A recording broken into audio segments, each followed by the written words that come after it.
I just think it's fascinating because it's such a like big thing to create a studio, right? That you've both like decided like, oh, we're going to have a studio each. Algo really started as a single project for one client on one day. Very slowly over the years, kind of understood that we were creating something on its own. That's Luca. He started Algo, a studio that specializes in video automation and content systems. Our focus is about creating motion design narratives that engage but also inform. That's Elenia, and she founded Illo with Luca in 2012. And Illo is a motion design and illustration studio. And in this video, you're going to learn how to run a motion design studio. Well, actually, 2 motion design studios. Learning to delegate is one of the hardest things. I will hire first maybe 2 creative people, and the third one should be more in the business side. How these studios use social media to get bigger and better clients. The relationship with social media, it could be very rewarding, but also very frustrating. And what essential systems and processes that you need to be implementing into your business to get your ideal clients. Maybe on the business side, I would say that the first thing you need to do is probably...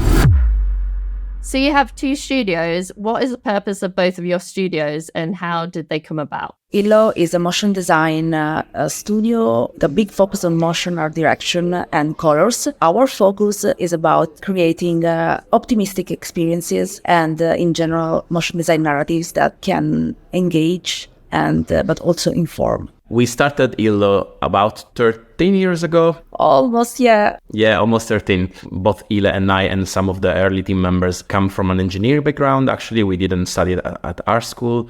And so it was natural for us to kind of go towards mixing code with the video creation process that we were having. And so, yeah, Algo really started as a single project for one client on one day as a part of Illo. And then very slowly over the years, over the course of maybe 3 or 4 years, it became to be a sort of a repeating type of thing that we were doing with some of the clients. And then we kind of understood that we were creating something on its own and that needed probably something of its own branding, its own website, a different kind of approach. And also then we started hiring specifically for Algo roles. And so we also started to have slightly 2 different cultures internally within the 2 teams. So we actually incorporated the second studio and kind of split. And the last probably evolution point was when Ile and I decided to kind of focus each one on one of the 2 studios so that we could follow them properly, right? Instead of both running both studios, which was a bit inefficient at that point. But yeah, overall, Algo is very much focused on video automation. So that means that we basically create systems with our clients that then later turn into maybe a tool, a dashboard that on the client side they're able to use over time to produce content. Yeah, it's really interesting because I think most people would be tempted to either just, I guess, make it part of Illo, right? Or like make like a different product offering. What was really the driving force of creating the 2 studios? You know, like what do you think is the benefit of having 2 separate studios? We started to think that we needed a second brand and a second portfolio, especially when we started to feel that maybe some of the clients were slightly different. For example, with Algo, we work a bit more maybe into the news editorial type of sector. We have a lot of work done for the crypto startups or companies in general. And from a stylistic point of view, of course, it's also a bit different. So while Illo probably is a bit more towards illustration, yeah, Algo maybe is a bit more towards graphic design. And we play by saying that, yeah, Algo is the dark side of Illo. But yeah, basically, slowly we understood that we needed to have a bit of a different approach, and we could also profit from having a bit of a different positioning, have a bit of a different strategies for the 2 studios, and then gradually we went ahead with that. Yeah, that makes sense because I think we talk about positioning a lot and it's becoming more and more important to like stand out in our industry is to think about like how you're positioning yourself. So I think it was really smart for you to, you know, make sure that you're kind of keeping these separate. But do you find that you also share clients? Like, are you like, oh, actually this project is more an Algo project, this one is more an Illo project? Like, how does that kind of work? Yeah, of course, like we have many points of connections. So sometimes we pass or exchange our clients. Sometimes we also collaborate together. It's not so frequent, I will say. So I think that right now we have a couple of projects per year where we can collaborate together. It's always really fun when we do, because of course it mixes the team in an interesting way. But it's, and also I should say that probably most of the time is the Illo team that is referred, because of course being more established. It's very important for us to stay authentic about what's our vision, both as Illo and Algo. But it's also true that we have like so many things in common. First one, we share the same space. Some of the Algo team members have been Illo team members. I like to know more about like the team structure and like how many people are on each team. I just think it's fascinating because it's such a like big thing to create a studio, right? That you've both like decided like, oh, we're gonna have a studio each, right? You know, like almost. So I think it's awesome. Yeah. And I just love to know more about the structure and like how that works. Yeah, the Algo team is about 10 people right now. I would say that, yeah, we have a pretty lean design team, which is basically our designer Kami and me. We have one producer, and we have then 2 animators. We have a figure that we call motion engineer, which is an animator and coder at the same time. And then we have 2 developers, which are more towards front end, back end, API, stuff like that. While about Illo, we are in between, let's say, 15 to 20 people. Because I'm considering the full permanent staff here, like with an employee contract, but also maybe the very close freelancers that are partnering with us on a daily or weekly basis. I like working very strictly with the other creative director, that is Christina, and also the general manager, that is Annie. So I'm leading the studio as CEO and creative director. Or of course, like we have, I would say 2/3 of our studio that is made by creatives. In these categories, of course, we have designers and illustrators and motion designers and animators. Other people working on the business team or in general on the strategy. We have a business strategist. We have producers, of course. We have a person taking care of the portfolio and our communication. That is a very big thing for a studio. And we also have an R&D director that is guiding us when the studio wants to acquire a new skill, or also if we have a problem or things that we want to do but we don't know how to do it. Matteo is the right person for us. Who in the studios were like almost like the first hires? Because I know that a lot of people listening to this or watching this on YouTube are thinking about, okay, if I want to start a studio, am I thinking about more creative people to hire first? Am I hiring more operational producer type people? Like, how did you both approach that? If like someone should start a studio right now, I will hire first maybe 2 creative people, and the third one should be more in the business side. Learning to delegate is one of the hardest thing, for example, that I struggle with for a long time. And yeah, you should start to learn that you will give guidance and will give feedback. And maybe at the beginning you still have that little time to do your own design, animation, whatever is your craft. But basically, yeah, from time to you have to know that if you follow the route of the studio, you will at some point be delegating all of that or almost all of that, and basically, yeah, going towards giving direction, of course, being the creative director, being the director or whatever, but delegating your creative side, at least on the execution level, and also learning that you shouldn't open the files and like change it, because of course the people that you hire are going to do it slightly in a different way than that you do at the beginning. It's going to be stressful. It's going to be like you want to open that file and just fix it, but instead you should give feedback verbally instead of doing that. If you want to start a studio, that's your biggest challenge probably, rather than of course keep hiring the right person. It is also, but maybe the first worry is about that, is about your role changing.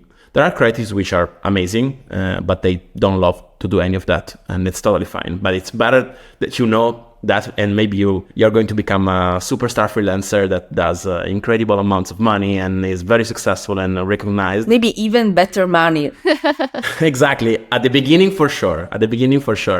But yeah, it's a process that you follow in the one in running a studio. If you like to work on processes, if you have your organized side of the brain and you like that to work and to take a bit the lead. Yeah, definitely. I think a lot of people think, okay, I'm like a really good freelancer and maybe I want to start a studio, but then they don't really think about the implications of that and what that means. That's obviously not the only way to grow in that way, but I think it's really important to think about, is like hiring other people, delegating some of the work, like taking a more management role, is that something that I really want to do? So you said you have like someone doing business strategy. So what exactly are they doing? Because obviously this is Motion Hatch and we talk all about the business stuff. So I'd love to like talk about like, you know, how you think about marketing and what you're doing in that sense. It's working with the new opportunities that we have. He's also thinking about what are the opportunities that we have beyond maybe our inbound requests. And also, let's say, thinking about the vision and direction that we want to pursue. What are the ideal clients and projects they want to have, for example, for this 2025? We really like about like manifesting the ideal projects we want for the studio, because these keep us like following a vision in a fun and playful way that is also about the Illo vibes. Yeah, I really like that. You know, visualizing the ideal client. Like I teach people to do this a lot. Like think about who's your ideal client, your avatar, like break it down, things like that. Obviously that helps you to like seek those people out as well. Like we're saying manifesting it, but I love that idea too. So like, is then the business strategy person, are they like using that info and are they like directly going out and trying to find these types of clients for you? Like how does that work? No, we don't have, let's say, a salesperson that is actively seeking for opportunities or maybe organizing meeting with potential clients. The main thing for us is our portfolio, is our Instagram channel. Depending on what we put out there, usually we have different results in the next few months, let's say 6 months. So it's not like something that you do it today and tomorrow you have a result, but it's a more like long-term strategy. Yeah, I like this idea, you know, the flywheel where what you're doing inside the studio is affecting like the work that comes in. I feel like it can be difficult to kind of start this process because obviously as you're like supporting that and then the work comes out and then the better clients come in and you can kind of like elevate up through that. But can you remember like back when you first started maybe like Illo, or like what was sort of your strategy back then and how do you think about that? The market is very saturated right now, and when we started there was just like a handful maybe motion design studios, so right now it's very different. It's also very nice that nowadays I think that the creative world is more open to different styles and trends. It's not anymore about this is like 2019 and this is the style of the year. Everyone should do the same things. And if you are not doing, like, you are going to be out of the competition. So I think that there is space for everyone. I think that it's very important to show consistency and also passion for your work, also in your communication, in your social media. Of course, like the relationship with social media could be very rewarding, but also very frustrating.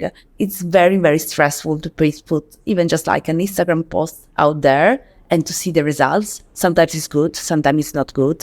It's important to have a certain regularity and to really show what you want to do next. If I were to start today, probably especially as a freelancer, maybe a good relationship with other peers, with studios, and trying to reach out. I mean, reaching out privately really doesn't have anything bad that can happen. And the worst that can happen is that, I don't know, they don't reply to you or they just say no thanks. But yeah, it's true that sometimes we post on our Illo page that has 100,000 followers, something that you really thought it was interesting and was working, doesn't get any recognition. Is like, okay, why? I don't know. If there's like one system or process you think every motion designer or studio owner should have in their business, like what would that be, or what area of the business would that be in? Maybe on the business side, I would say that the first thing you need to do is probably have a sort of tracking of the amount of project that you're invoicing, and of course making sort of an estimate of where your year is going based on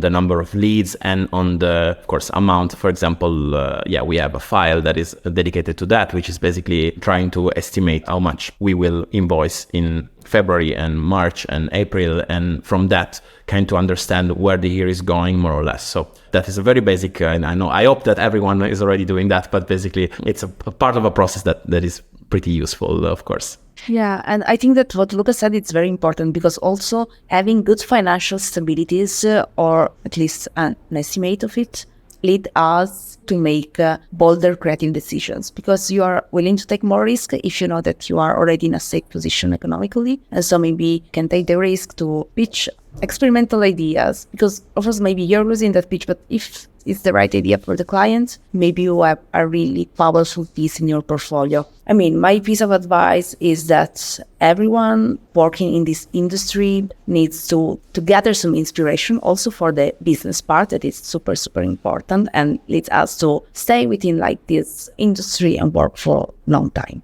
We know that we don't have to convince you, Yes. Hailey. And we know that's one of your Absolutely, but main just- topics. Yeah, but no, it's great. It's great to hear from you and hear about everything that you're doing. And I really, really also agree on the financial side of things. Like, we just brought out a pricing toolkit and it has a financial forecast in there. And I think it's like absolutely what everyone should do, because then also you can see, you know, okay, my business made more money last year at this point, and then maybe it was a little bit quieter here. So that gives you opportunity to either like, okay, well, let's fill in those gaps, or like you say, let's like think about, you know, maybe some more personal projects or some, you know, more exciting lower paid projects in that time when we know it's a little bit quieter for us, or things like that. And I think it's really powerful, you know, to do that work. And it's not that fun, but, you know, hopefully we're here to provide some of the help and inspiration to do that too. Absolutely. Yeah, exactly. And also, yeah, having in mind when you start the year, okay, what is going to be my goal, what I want to achieve, and what that translates into the monthly, for example, Yes. figures that I need to make. And that's, of course, yeah, you want to have this kind of internal conversation with yourself. So now you know what it's like to run a studio. Maybe you're wondering whether you should be a studio owner or whether you should stay freelance. Well, if that's your question, then you should watch this video next, where I speak to studio owner Carl Doran about how he went from freelancer to studio owner.